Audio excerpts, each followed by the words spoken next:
Okay, I'm gonna go beat David Hyde. No, say less. Waiting on the man. No, we've been testing a lot. Like me and Zach, right, Zach? We've been testing a lot. Like, Meanwhile, I'm just playing Vanquish on that little bit. Cause I get like 1 day off. Fucking shit. Alright, ready? yeah. Alright, 3, 2. Hey yo, what is up guys? Your boy Ed from Little TV already know. My boy David here, who just got top 8 at the YCS Cancun, but he also got top 8 at YCS Chile. David, let's go ahead and talk about that just a little bit. So I played 2 different deck lists. We're gonna do a double deck profile. I'm gonna basically show what I played for Chile and then the changes that I made playing into Cancun. Oh yeah. It's basically because there were cards that just never came up for me, and I wanted, from what I experienced into going into Chile, I adjusted my side deck with the help of a couple of people, Zach and Yassine, and I was speaking to a couple of people, Herman, and yeah, they helped me out a lot. So shout out to my family, Zach, Team Lockdown, the whole group. You know, we always support each other. Shout out to the Storm of Ragnar family on Discord, all my friends who support me, locals, every local, because I'm always at every locals now. Yeah, we can start. Cool. All right, guys. Before we do get started, huge shout out to Game Guys. They wanted to let everybody know. They let us borrow the spot, the space, and we love it. Thank you. Shout outs to Game Guys. Oh, and one more thing. Shout outs to Luke Sacco as well. Any questions that I had asked him, he always helped me and answered them. So, you know, shout out to him as well. Yes, sir. All right, David, let's go ahead and get into the main deck.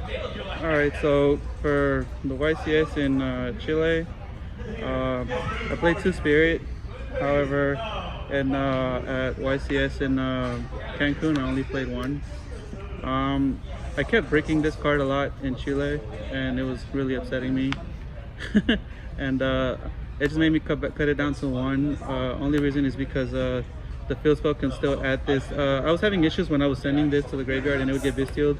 The field spell was adding this back to from the banish, so I felt like maybe I just needed 1. And obviously, in Cancun, the second never came up for me. Every time for the fusion, I sent the Terra Incarnate, and if you already made the big board, then you automatically. I still felt like you automatically won, even if you just time your cards correctly, like escape popping your own cards or escape popping, you know, Rage or another card, and Yama bringing it back, and then adding Shavara, and Shavara can still pop your Desiree. So then obviously the other 2 Yubels, Smith Engine,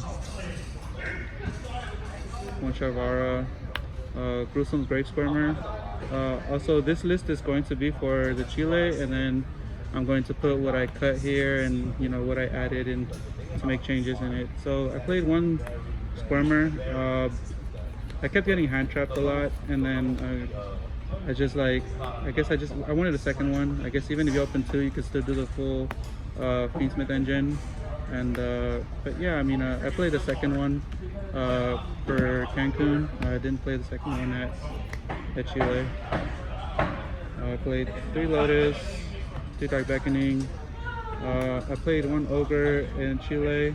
I didn't like it. Didn't like it too much. 3 Veiler, 3 Imperm, 3 Nib, 3 Ash. I played 3 Drone Lockbird in Chile.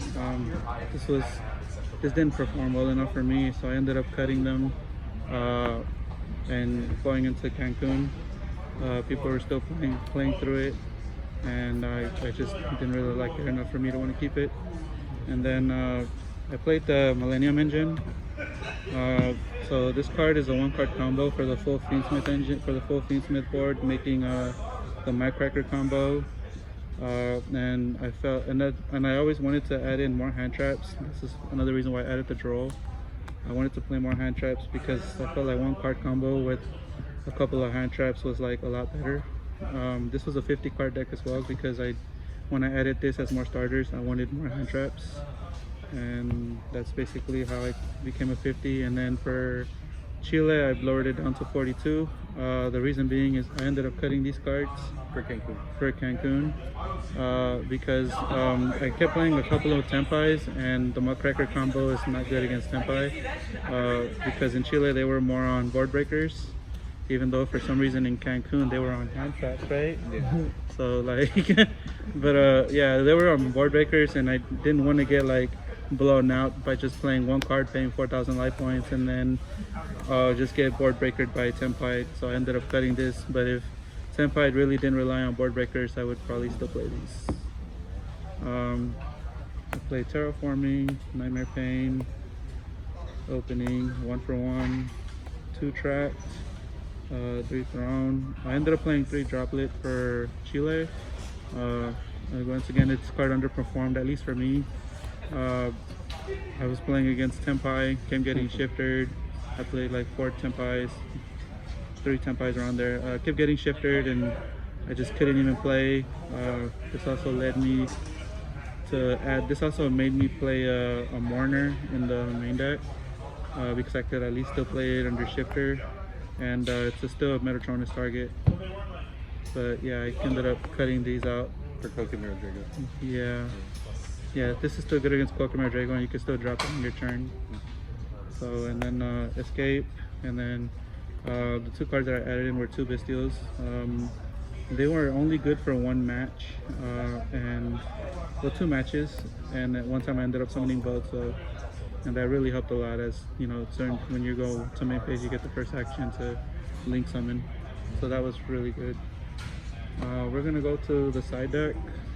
I'm gonna show the side deck for that I played in Chile, and then I'm gonna show the changes that I made for Cancun. So I ended up playing these 3 in the side deck. I never summoned them once. I never summoned them once, and for Cancun I ended up cutting them all. I played Call by the Grave, 3 Talents, 3 Metatronus, and 3 Mulch Armies, and I ended up cutting these, and I played these. So the reason I played this is because of Pokemon Drago once again. There's an Earth monster, you can special summon it, you can attack and still pop a card, or you can hold it for when they actually summon a monster and pop whatever they summon, and they usually need another monster in order to actually special summon the Chandra. These I took out the Cosmic Cyclones. I played Cosmic Cyclone over these. They're not in here. At Chile. Yeah, I played Cosmic Cyclone at Chile, and I took them out for these. Only reason being is because when Tempai chooses to go first, especially against me, they cite in Solemn Judgments. That's one thing I've noticed going into Chile. They kept citing in Solemn Judgments, and every time if I wanted to summon the Spanker Tops, you know, it would get Judgment. So I ended up doing Lightning Storms and Harpy's Feather Duster versus them, just because I already knew what I already knew the game plan, what the South was doing. Other than that, that was my side deck. This is my. Alright, and this is the extra deck. There's only one change that I made. So at Chile, I played 3 Phantom. I never summoned it, and so I ended up cutting it for a second Yama. The second Yama did come up a lot at Cancun, so 2 Phantom, and Smith Engine. Sorry about that. So ended up doing that with this fusion as well. Aerial Leader. I ended up doing Muckracker, 2 Yamas, like I said earlier, SP, Rage, Wave King, and Varudras. It's pretty standard. The second one didn't come up, and sometimes the reason why, sometimes when I'm grinding and I leave this on the board, this still stays on the board most of the time. I would usually and when it's my turn, you can Sharvara it and then add the Yubel if it's banished. I did that one time. I added the Spirit, added it back to my hand with the Kill Spell, summoned it again, and I still was able to full combo because I played a second Sparman. Other than that, shout outs to my team in Chile. Shout outs to Ed. I chose him as he was my last minute player because I needed I was asking other people who could, who was able to go to the event but chose really not to go. And there were people who couldn't go to the event or couldn't make it. For Ed, I actually helped him get to Chile as well because I really believed in him as well. So I want him to know that as well, that we also plan on playing the next team YCS. So yeah, shout outs to Ed. He really practiced hard. He went undefeated in the whole tournament, and I'm going to do better next time. Yeah. Well, good job. It's always a good thing to see any Houston player top. So congratulations, guys, and I love to see it, man. Yeah, thank you, David. Yeah.